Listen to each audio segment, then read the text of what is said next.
One, please. The term genre refers to the categorization of films based on the story they tell and how they tell it. Genres of films most commonly include Western, horror, science fiction, musical, and gangster films.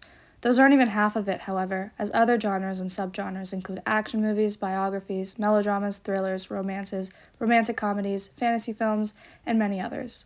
When speaking of genres, it is important to note that genres are often brought about inadvertently and not through any conscious planning or decision. Cultural conditions inspire artists to tell certain kinds of stories and audiences to respond to them. This brings us to the dystopian genre, a genre I'd like to think fits right in the middle of science fiction and fantasy. Most dystopian movies typically follow the same variation of narrative.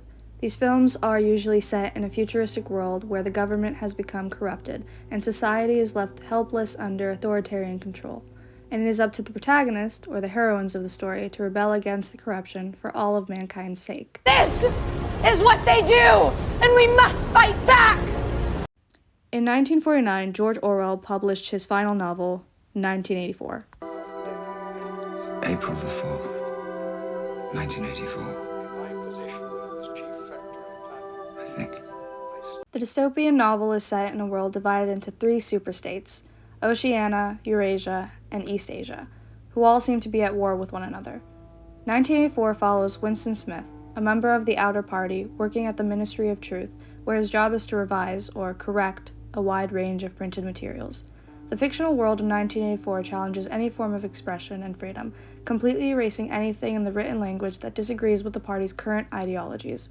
The party created Newspeak, a controlled language of simplified grammar that limits vocabulary and makes it much harder for a person to have any form of critical thinking. In 1984, citizens are under constant surveillance everywhere they go, their every action documented.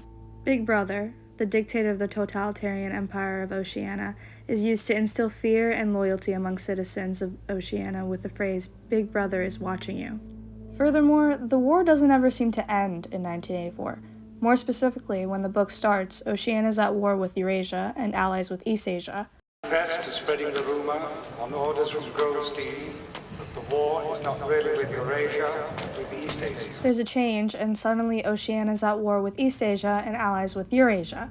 Overall, the party brutally purges out anyone who does not fully conform to their regime, using the thought police and constant surveillance through telescreens, two-way televisions, cameras, and hidden microphones.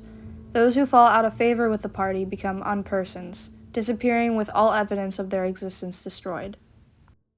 Children in North Korea suffer from hunger. Some even starve to death because of the lack of resources provided to them. In contrast, those living in the capital city live a comfortable life. Media is controlled and fixed by the government to present North Korea as much more luxurious and plentiful of a country. Further, citizens are expected to see their leader as the sun. They are never to fly too close or steer too far away. Moreover, if someone were to be punished for something in North Korea, their whole family would be punished by association. The president does not want anything or anyone to threaten his power. However, there are still occasions when someone will manage to escape North Korea's borders safely. This ultimately creates hope for others in North Korea. Not only has information been smuggled out of North Korea, but it has been smuggled into it as well. Pop culture, the internet, radio stations, and media are all considered threats to the regime of North Korea. It is explained in the PBS documentary, The Secret State of North Korea, that if North Korean citizens start to consume media from foreign films or radio, then they will eventually start to doubt the regime, resulting in a loss of central government control. The issue lies deeply within the regime itself and its leader. Kim Jong-un was practically granted this immense power at a very young age, with little to no experience, and it is expected of the people to follow blindly, or they will face the consequences.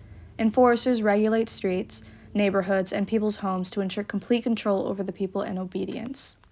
You don't write those books because you hope those things will happen. You write those books because you think they might happen, but you would rather they didn't. Margaret Atwood is a Canadian author and poet known for her dystopian novels such as her 1985 novel The Handmaid's Tale. The Handmaid's Tale is a dystopian novel about a woman's struggles in a totalitarian society where her identity, fertility, and freedoms are suppressed. Through Offred's journey, the book highlights the dangers of extremist religious beliefs and the importance of individual resistance.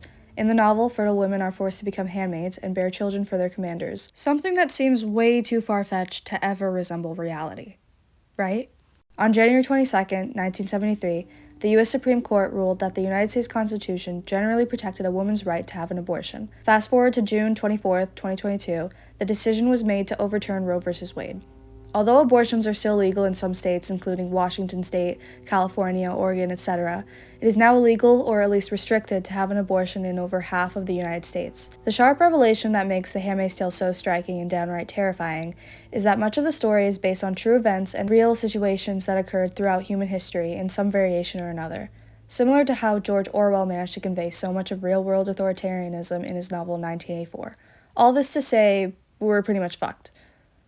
Well, no, yes, but also no. Something I found interesting in watching the Secret State of North Korea documentary film was just how dedicated the few citizens of North Korea were to rebel against the regime. Each individual knew their circumstances and the consequences that not only they would face but their families as well, and chose to act on their beliefs in an attempt to gain their freedom. Some people risked their lives trying to escape, bribing enforcers at the border or sneaking past at night.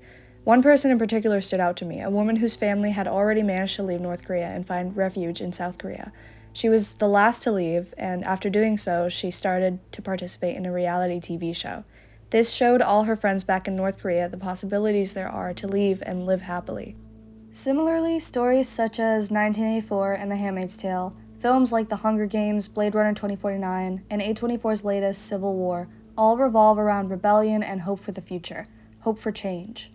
For as long as we have independent thought, there is hope. For now.